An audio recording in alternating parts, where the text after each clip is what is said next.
দর্শক স্বাগত দীপ্ত সংবাদে, সাথে আছি আমি নুজহাত রাহনুমা। ইরানের বিরুদ্ধে চলমান সামরিক অভিযান সর্বোচ্চ 4 সপ্তাহ স্থায়ী হতে পারে বলে জানিয়েছেন যুক্তরাষ্ট্রের প্রেসিডেন্ট ডোনাল্ড ট্রাম্প। ব্রিটিশ সংবাদ মাধ্যম ডেইলি মেইলকে দেয়া এক সাক্ষাৎকারে তিনি কথা বলেন। এদিকে ইরানের রাজধানী তেহরানে সোমবার ভোরেও এক দফা বিমান হামলা চালিয়েছে ইসরায়েলি বাহিনী। এছাড়া তেহরানের গান্ধী হাসপাতালেও ক্ষেপণাস্ত্র হামলা হয়েছে। আইআরজিসির সদর দপ্তর ধ্বংস করা হয়েছে বলে ঘোষণা করেছে মার্কিন সামরিক বাহিনী। অন্যদিকে ইরানের দক্ষিণাঞ্চলীয় হরমুজগান প্রদেশে বিদ্যালয়ে চালানো হামলায় নিহতের সংখ্যা বেড়ে 180 জনে দাঁড়িয়েছে। নিহতদের মধ্যে সবাই শিশু। এতে করে দেশটিতে ইসরায়েল ও যুক্তরাষ্ট্রের যৌথ হামলায় নিহতের সংখ্যা 200-এর বেশি দাঁড়িয়েছে। জবাবে ইসরায়েলের পশ্চিম জেরুজালেমে হামলার দাবি করেছে ইরান। এছাড়া ইরাকের মার্কিন সামরিক ঘাঁটি ভিক্টোরিয়া বেসে ড্রোন হামলার খবর পাওয়া গেছে এবং ইরানের হামলায় ইসরায়েলে অন্তত 11 জন নিহত হয়েছে।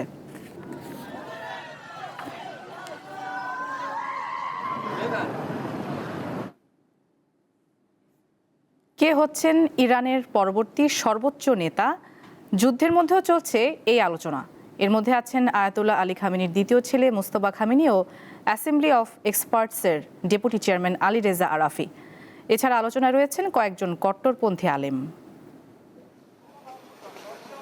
মুসলমান প্রধান ইরানে ক্ষমতার কাঠামো অন্য দেশগুলোর মতো নয়। প্রেসিডেন্ট সরকার প্রধান হলেও প্রত্যক্ষ কিংবা পরোক্ষভাবে মূল ক্ষমতা থাকে সর্বোচ্চ নেতার হাতে। গত 37 বছর এই নেতারা শুনেছিলেন আয়াতুল্লাহ আলী খামেনি। যুক্তরাষ্ট্র ও ইসরায়েলের যৌথ হামলায় খামেনির মৃত্যুতে প্রশ্ন উঠছে জ্বালানি ও খনিজ সম্পদে সমৃদ্ধ ইরানের ভবিষ্যৎ নিয়ে। দেশটির পরবর্তী নেতৃত্বে কারা আসবেন এ নিয়ে চলছে আলোচনা। ইরানের সংবিধান অনুযায়ী সর্বোচ্চ নেতার মৃত্যুতে দেশের দায়িত্ব নেয় 3 সদস্যের একটি পরিষদ, যার নেতৃত্বে থাকেন প্রেসিডেন্ট, বিচার বিভাগের প্রধান ও গার্ডিয়ান কাউন্সিলের একজন ধর্মীয় নেতা। এরই মধ্যে এই পরিষদ গঠনের ঘোষণা দিয়েছে তেহরান। বিশ্লেষকরা বলছেন, চলমান সংকটের মধ্যে সংবিধান মেনে সর্বোচ্চ নেতার নিয়োগের প্রক্রিয়া শুরু করা বেশ কঠিন হবে। 88 জন জ্যেষ্ঠ আমলের সমন্বয়ে গঠিত অ্যাসেম্বলি অব এক্সপার্টস সর্বোচ্চ নেতা বাছাই করে। খামেনির উত্তরসূরি হিসেবে এরই মধ্যে বেশ কয়েকটি নাম ঘুরপাক খাচ্ছে গণমাধ্যমে। এর মধ্যে রয়েছেন খামেনির দ্বিতীয় ছেলে মোজতবা খামেনি, অ্যাসেম্বলি অব এক্সপার্টসের ডেপুটি চেয়ারম্যান ও খামেনির ঘনিষ্ঠ আলী রেজা আরাফি, কট্টরপন্থী আলেম ও অ্যাসেম্বলি অব এক্সপার্টসের সদস্য মোহাম্মদ মেহেদি মীর বাঘেরি, রুহুল্লাহ খোমেনির নাতি হাসান খোমেনি ও জ্যেষ্ঠ আলেম হাশেম হোসেইনি বুশেহরি। 1989 সালে ইসলামী প্রজাতন্ত্রের প্রতিষ্ঠাতা আয়াতুল্লাহ রুহুল্লাহ খোমেনির মৃত্যুর দিনই আলী খামেনিকে দেশটির সর্বোচ্চ নেতা করা হয়েছিল। আশরাফ শুভ, দীপ্ত, বার্তাকক্ষ। যুক্তরাষ্ট্র ও ইসরায়েলের যৌথ অভিযান চলছে ইরানে। তাদের হামলায় নিহত হয়েছেন ইরানের সর্বোচ্চ নেতা তথা শিয়া ধর্মগুরু আয়াতুল্লাহ আলী খামেনি। এছাড়া ইরানের আরও কয়েকজন নেতা রয়েছেন দুই দেশের হিট লিস্টে। এবার এ নিয়ে থাকছে একটি প্রতিবেদন। চলতি বছরের 27 ফেব্রুয়ারি যৌথভাবে ইরানকে নিশানা করে ইসরায়েল এবং যুক্তরাষ্ট্র। ওই দিন ভোরে সাবেক পারস্য দেশের রাজধানী তেহরান সহ একাধিক শহরে আছড়ে পড়ে তাদের ছোড়া একাধিক ক্ষেপণাস্ত্র ও ড্রোন। ইহুদিরা এই অভিযানের নাম রেখেছে অপারেশন লায়ন্স রোর বা সিংহের গর্জন। আর যুক্তরাষ্ট্রের আক্রমণের পোশাকি নাম অপারেশন এপিক ফিউরি বা মহাকাব্যিক ক্রোধ। এরই মধ্যে ইরানের সর্বোচ্চ নেতার মৃতদেহের ছবি দেখানো হয়েছে যুক্তরাষ্ট্রের প্রেসিডেন্ট ডোনাল্ড ট্রাম্পকে। তারপরই তেহরানে ইসলামীয় প্রজাতন্ত্রের পতন শুধু সময়ের অপেক্ষা বলে চলছে জল্পনা। যদিও প্রতিরক্ষা বিশ্লেষকদের দাবি, সেটা করতে হলে পারস্য উপসাগরের কোলের দেশটিতে ক্ষমতায় শীর্ষে থাকা অন্তত 10 জন নেতাকে সরাতে হবে ইহুদি ও আমেরিকানদের। এই ব্যাপারে একটি বিস্তারিত প্রতিবেদন প্রকাশ করেছে জেরুজালেম পোস্ট।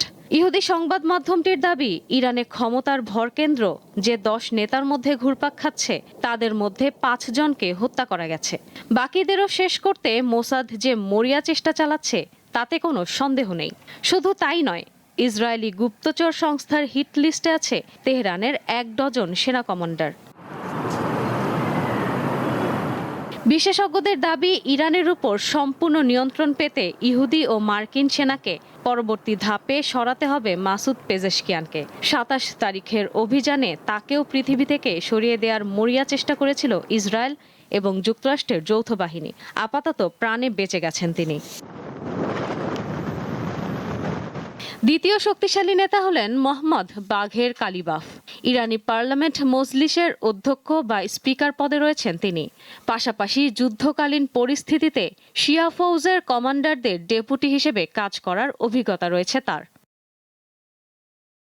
এই তালিকায় নাম রয়েছে ইরানের সুপ্রিম ন্যাশনাল সিকিউরিটি কাউন্সিলের সচিব আলী লারিজানির। তাকে তেহরানের বিদেশ নীতির শেষ কথা বলা যেতে পারে। ইসরায়েল এবং মার্কিন সেনার জন্য সবচেয়ে বড় কাঁটা হতে পারেন খামেনির পুত্র মুস্তফা। ইরানের রাজনীতিতে প্রকাশ্যে খুব একটা দেখা যায় না তাকে। জানা যায় গুপ্তস্থান থেকে আইআরজিসিকে নিয়ন্ত্রণ করেন তিনি। এছাড়াও আব্বাস আরাকচি এবং সাদেক লারিজানিও লক্ষ্য হিসেবে রয়েছেন। বর্তমানে ইরানের পররাষ্ট্রমন্ত্রীর পদে রয়েছেন আব্বাস আরাকচি। অন্যদিকে এক্সপিডিয়েন্সি ডিসকার্নমেন্ট কাউন্সিলের প্রধানের দায়িত্বভার সামলাচ্ছেন লারিজানি। এক দশকের বেশি সময় ধরে ইরানের নিরাপত্তা ও পরমাণু বিষয়ক সর্বোচ্চ নেতার সিনিয়র উপদেষ্টা পদে ছিলেন আলী শামখানি। বেশ কিছুদিন আইআরজিসির নৌবাহিনীর কমান্ডার হিসেবেও কাজ করেন তিনি। গত বছরের জুনে ইসরায়েলের বিরুদ্ধে যুদ্ধ চলাকালীন তিনি মারা গিয়েছেন বলে খবর ছড়িয়ে পড়ে। কিন্তু লড়াই থামতেই গোপন ডেরা থেকে বেরিয়ে এসে সবাইকে চমকে দেন শামখানি। রয়টার্সের প্রতিবেদন অনুযায়ী সিআইএর তালিকায় আছে আরও বেশ কয়েকটি নাম। তাছাড়া মার্কিন গোয়েন্দারা মনে করেন অচিরেই খামেনির জায়গা নেবেন অন্য কেউ। সেই দিকেই ধাপে ধাপে এগোচ্ছে তেহরান। আর তাই খামেনির মৃত্যুতে এখনই যুদ্ধ থামাতে রাজি নন ট্রাম্প। ইশরাত সুমা, দীপ্ত বার্তা কক্ষ। ইরানে হামলা ও খামেনির হত্যার প্রতিশোধ নিতে ইসরায়েলে হামলা চালিয়েছে সশস্ত্র গোষ্ঠী হিজবুল্লাহ। এর প্রতিক্রিয়ায় লেবাননের রাজধানী বৈরুতে হিজবুল্লাহকে লক্ষ্য করে হামলা শুরু করেছে ইসরায়েল। স্থানীয় সময় সোমবার ভোরে ইসরায়েলের হাইফা শহরের একটি সামরিক ঘাঁটিতে হামলার দাবি করেছে লেবাননের সশস্ত্র গোষ্ঠী হিজবুল্লাহ। লেবানন ও তার জনগণকে রক্ষা এবং ইসরায়েলি আগ্রাসনের জবাব দিতে এই হামলা চালানো হয়েছে বলে এক বিবৃতিতে জানিয়েছে গোষ্ঠীটি। এদিকে হিজবুল্লাহর হামলার জবাবে লেবাননকে লক্ষ্যবস্তু করে হামলা চালাচ্ছে ইসরায়েল। সোমবার সকাল থেকে রাজধানী বৈরুত সহ দেশটির বিভিন্ন অঞ্চল ইসরায়েলি হামলায় বিপর্যস্ত হয়ে পড়ে। হামলার পাশাপাশি লেবাননের দক্ষিণাঞ্চলে 53টি গ্রাম ও শহরের বাসিন্দাদের তাদের ঘরবাড়ি ছেড়ে যেতে নির্দেশ দিয়েছে ইসরায়েলি সামরিক বাহিনী।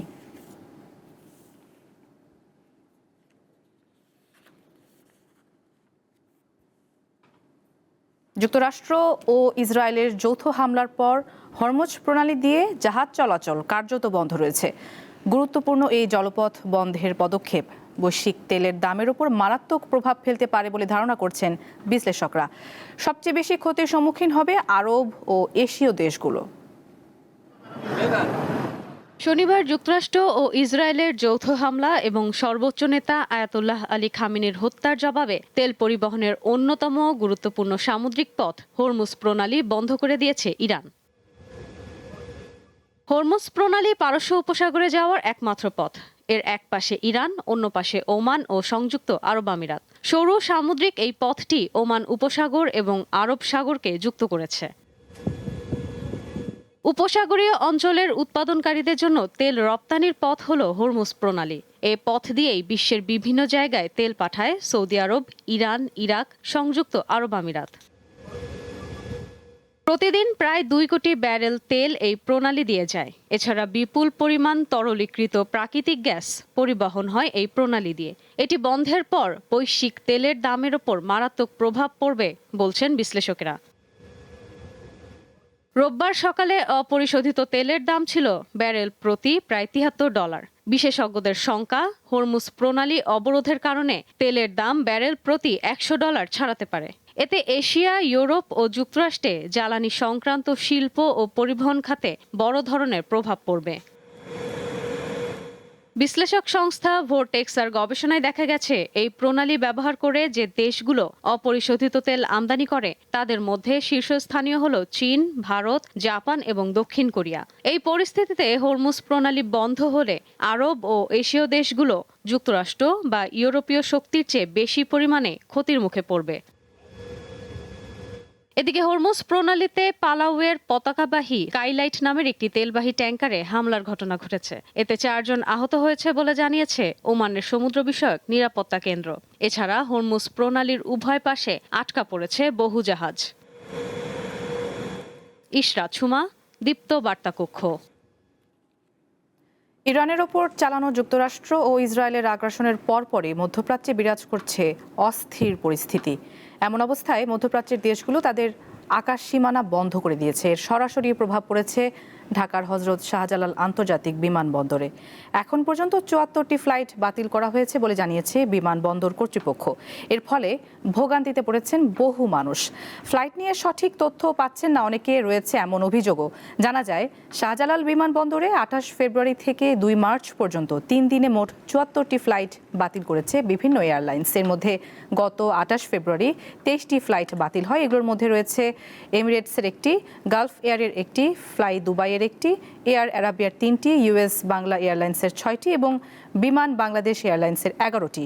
পরদিন 1 মার্চ বাতিল করা হয় 40টি ফ্লাইট। এর মধ্যে জাজিরা এয়ারওয়েজের 2টি, এমিরেটস এয়ারলাইন্সের 5টি, গালফ এয়ারের 2টি, ফ্লাই দুবাইয়ের 4টি, কাতার এয়ারওয়েজের 2টি, সালাম এয়ারের 2টি, এয়ার আরাবিয়ার 8টি, কুয়েত এয়ারওয়েজের 2টি, ইউএস বাংলা এয়ারলাইন্সের 4টি এবং বিমানের 9টি।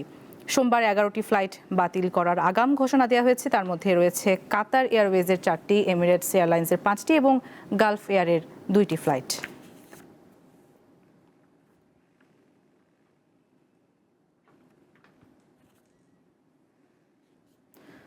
রাশিয়া ইউক্রেন যুদ্ধের ধকল এখনও কাটিয়ে উঠতে পারেনি বিশ্ব।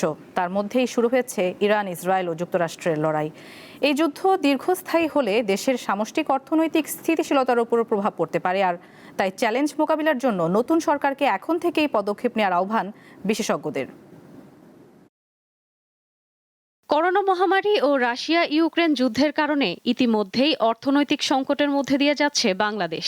এই অবস্থায় উপসাগরীয় অঞ্চলে যুদ্ধের কারণে দেশের অর্থনীতিতে আরও বেশি নেতিবাচক প্রভাবের শঙ্কা দেখা দিয়েছে। অর্থনীতিবিদরা বলছেন, ইরান ও ইসরায়েলের সাথে বাংলাদেশের সরাসরি অর্থনৈতিক সম্পর্ক খুব বেশি নেই। তবে এই যুদ্ধ দীর্ঘস্থায়ী হলে দেশের সামষ্টিক অর্থনৈতিক স্থিতিশীলতার উপর প্রভাব পড়তে পারে। বাংলাদেশের জ্বালানি উপকরণের প্রায় 80% আমদানি হয় হরমুজ প্রণালী দিয়ে। এটি বন্ধ বা সীমিত হলে দেশে জ্বালানি আমদানি ব্যয় কয়েক গুণ বেড়ে যাবে। এমনকি ব্যাপক জ্বালানি সংকট দেখা দিতে পারে। মধ্যপ্রাচ্যের দেশগুলোই বাংলাদেশের প্রধান শ্রমবাজার। সুতরাং দীর্ঘমেয়াদী যুদ্ধ পরিস্থিতি সেখানে শ্রমবাজারে সংকট তৈরির পাশাপাশি নতুন শ্রমিক নিয়োগে অনাগ্রহ সৃষ্টি করতে পারে বলে জানিয়েছেন বিশেষজ্ঞরা। জ্বালানি তেলের দাম বাড়লে পণ্যের দামও বাড়ে, জাহাজের খরচ বেড়ে যায়, ইন্স্যুরেন্স খরচ বেড়ে যায়, জাহাজগুলো ওইদিকে যেতে চায় না। ফলে অনেকগুলো প্রতিক্রিয়া ঘটবে অর্থনীতিতে নেতিবাচক। ফলে নতুন সরকার যে অর্থনীতি পুনর্গঠনের যে উদ্যোগটা নেওয়ার কথা এখন, তাতে শুরুতেই একটা বড় ধরনের ধাক্কা আসবে আমাদের। বিশেষজ্ঞরা বলছেন, মধ্যপ্রাচ্যে এই যুদ্ধ দীর্ঘস্থায়ী হলে বহুমুখী সংকট দেখা দেবে বাংলাদেশে। ডলার সংকটের পাশাপাশি রিজার্ভেও টান পড়তে পারে। বৈদেশিক ঋণ পাওয়া কঠিন হতে পারে, বাড়তে পারে মূল্যস্ফীতির হার। আমাদের তো এখন কৃচ্ছ্রতা সাধনের ব্যাপার আছে, সতর্ক হওয়ার ব্যাপার আছে। সরকার বড় ধরনের কোনো মেগা প্রকল্পে যাবে না, যুদ্ধের গতি প্রকৃতি দেখে যাবে, জ্বালানির বিকল্প উৎস খুঁজবে, প্রবাসীদের বিদেশে পাঠানোর ব্যাপারে বিকল্প জায়গাগুলো খুঁজতে শুরু করবে। এই যুদ্ধ স্থায়ী হলে সারা বিশ্বের জন্যই একটা সংকট তৈরি করবে। ফলে বাংলাদেশের অবিলম্বে প্রস্তুত থাকতে হবে বলছেন বিশেষজ্ঞরা। বড় সূত্র হলো প্রবাসীরা পাঠায়। ইশরাত সুমা, দীপ্ত বার্তা কক্ষ। 1971 সালের 2 মার্চ পাকিস্তানিদের রক্তচক্ষু উপেক্ষা করে বাংলাদেশের প্রথম পতাকা উড়ানো হয়েছিল ঢাকা বিশ্ববিদ্যালয়ের কলা ভবনের সামনে। লাল সবুজের সেই পতাকাই হয়ে ওঠে বাঙালির মুক্তির প্রতীক। জাতীয় পতাকার এই মর্যাদা রক্ষার দায়িত্ব নতুন প্রজন্মের, এমনটাই মনে করছেন বীর মুক্তিযোদ্ধারা। 1970 সালের 6 জুন ঢাকা বিশ্ববিদ্যালয়ের এই হলের একটি কক্ষে তরুণ ছাত্রনেতারা ঠিক করেছিলেন একটি পতাকার নকশা, পরিমাপ ও রং। পরে শিবনারায়ণ দাসের হাতে সম্পূর্ণ হয় মানচিত্র খচিত বাংলাদেশের প্রথম পতাকা। তার প্রায় 9 মাস পর 1971 সালের 2 মার্চ কলাভবনের সামনে ইতিহাসের সেই মুহূর্ত। ডাকসুর তৎকালীন ভিপি আসম আব্দুর রব সবুজ জমিনে লাল বৃত্তাকার পতাকা উত্তোলন করে ছাত্র জনতার উপস্থিতিতে।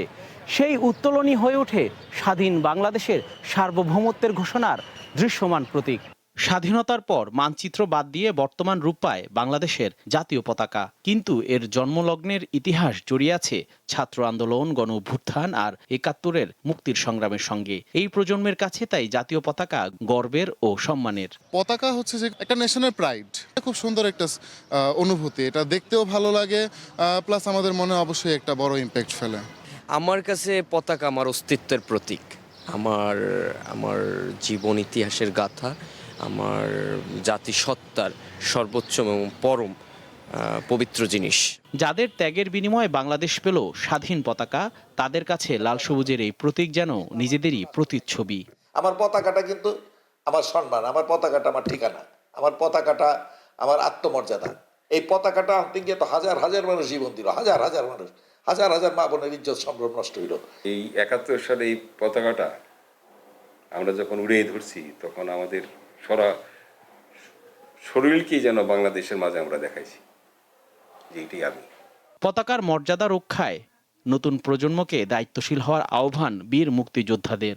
বৈষম্যহীন সমাজ, আত্মমর্যাদাশীল জাতি এবং দুর্নীতিমুক্ত একটা বাংলাদেশ, তাইলে আমার পতাকার সম্মান আরো বৃদ্ধি পাবে। পতাকা যতদিন একটা ইয়াং জেনারেশন বুকে নিবে বা নিউ জেনারেশন টু কাম পতাকা বুকে নিয়ে যখন দাঁড়াবে, তখন আসলে আমাকেই নিয়ে দাঁড়াবে, আমি তার বুকের মাঝে থাকবো।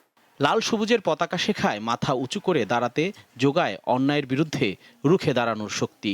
স্বাধীনতার চেতনা ধারণ করে আগামীর বাংলাদেশ গড়াই হোক তরুণদের অঙ্গীকার, এমনটাই প্রত্যাশা মুক্তিযোদ্ধাদের। জহুরুল মোহসান, দীপ্ত সংবাদ, ঢাকা।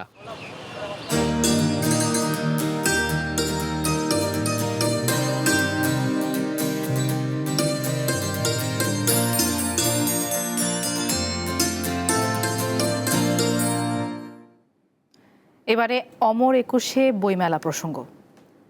রোজার প্রভাব পড়েছে বইমেলায়। দিনের বেলায় পাঠক ক্রেতাদের ভিড় কম থাকায় মেলা প্রাঙ্গণে এখন অনেকটাই নিস্তব্ধতা। তবে পাঠকদের প্রত্যাশা শিগগিরই এই নীরবতা কাটবে। বসন্তের বিকেলে যে মেলা প্রাঙ্গণ মুখর থাকার কথা ছিল তারুণ্যের উচ্ছ্বাসে, সেখানে এখন অনেকটাই নিস্তব্ধতা। সময়টা যেহেতু রমজান, তাই এর প্রভাবও স্পষ্ট অমর একুশে বইমেলায়। সোহরাওয়ার্দী উদ্যান কিংবা বাংলা একাডেমি চত্বর, কোথাও নেই সেই পরিচিত ভিড়। প্রতি বছর মেলা শুরু হয় ১ ফেব্রুয়ারি, তবে এবার নানা সমীকরণে সময় বদলেছে। স্টলে স্টলে থরে থরে সাজানো নতুন বই, কিন্তু পাঠকের চেয়ে যেন বিক্রয়কর্মীদের সংখ্যাই বেশি। সন্ধ্যার পর মেলা প্রাঙ্গণে কিছুটা প্রাণ এলেও তা উৎসবে রূপ নিতে পারছে না। গত শুক্রবার এবং গতকালকে শনিবার যে ধরনের চাপ আশা করেছিলাম, সেই ধরনের কিন্তু পাঠকের চাপ মেলাতে ছিল না। সরকার যদি ঈদের পরেও আরও 15 দিন এই মেলাটাকে দীর্ঘায়িত করে দেয়, তাহলে হয়তো তারা তাদের লস কিছুটা কাভার দিতে পারে। 3 দিন তো, প্রথম দিন তো উদ্বোধনী দিন গেছে, কালকে সন্ধ্যার পরে ভালো বিক্রি হয়েছে, তার আগের দিনও সন্ধ্যার পরে, আজকে ওই সন্ধ্যারই অপেক্ষায় ছিলাম। রমজানের জন্য একটু সমস্যা হচ্ছে দিনের বেলায়, কিন্তু ইফতারের পরে আলহামদুলিল্লাহ ভালোই বই বিক্রি হচ্ছে। তবে নিরাপত্তা সহ সার্বিক পরিবেশ নিয়ে সন্তুষ্ট বইপ্রেমীরা। এবার আগের মতো জাঁকজমকপূর্ণ না হলেও শান্ত পরিবেশে মনে হচ্ছে যে নিরিবিলি একটা অবস্থা, বই কিনতে সুবিধা হবে। যেহেতু রোজার মাসে মেলাটা শুরু হয়েছে, গতবারের তুলনায় এবার খুব কম ভিড় আর কি। রোজার মাস বিধায় সেই উৎসবটা একটু হলেও কম মনে হচ্ছে। গ্রন্থানুরাগীদের আশা দিন গড়ানোর সাথে সাথে মেলা ফিরে পাবে তার চিরচেনা চেহারা। হেদায়েতুল্লাহ সীমান্ত, দীপ্ত সংবাদ, ঢাকা। জানিয়ে দিচ্ছি খেলার খবর। নারী এশিয়ান কাপে বি গ্রুপে নিজেদের প্রথম ম্যাচে আগামীকাল দুপুর 2টায় চীনের মুখোমুখি হবে বাংলাদেশ। প্রথমবারের মতো টুর্নামেন্টে খেলতে আসা আফিদাদের লক্ষ্য শক্তিশালী প্রতিপক্ষের বিরুদ্ধে ভালো খেলা। সাফের রানীরা এখন এশিয়ার শ্রেষ্ঠত্বের মঞ্চে, একেবারেই ভিন্ন কন্ডিশন, প্রতিপক্ষ বেশ শক্তিশালী, কিন্তু মনে থাকা সাহস আর আত্মবিশ্বাসকে একমাত্র পুঁজি করে অজিদের দেশে টুর্নামেন্টে বর্তমান চ্যাম্পিয়নদের মোকাবেলা করতে হবে বাংলাদেশ দলকে। প্রত্যাশা অনেক, সেই সাথে বাস্তবতাও বুঝতে হবে। শক্তিশালী প্রতিপক্ষের সাথে 90 মিনিট খেলতে হবে। মেয়েদের শুধু একটা কথাই বলেছি, মনোবল হারানো যাবে না। গেল আসরে শিরোপা জয়ের পাশাপাশি আরো 8 বার টুর্নামেন্টে ট্রফি জিতেছে চীন। তাতেই আজ করা যায় কতটা শক্তিশালী দলটি। তাই বলে বাংলাদেশকে হালকাভাবে নিচ্ছে না চীনারা। স্পষ্ট ভাষায় কোচ জানান বেশ চাপে রয়েছেন তারা। আমরা বর্তমান চ্যাম্পিয়ন, প্রথম ম্যাচটাই খেলবো বাংলাদেশের সাথে। এটাই আমাদের জন্য চাপের বিষয়। ওদের খেলা দেখেছি, দারুণ ফুটবলার আছে। আমি মনে করি না তাদের কোনো বাড়তি চাপ আছে।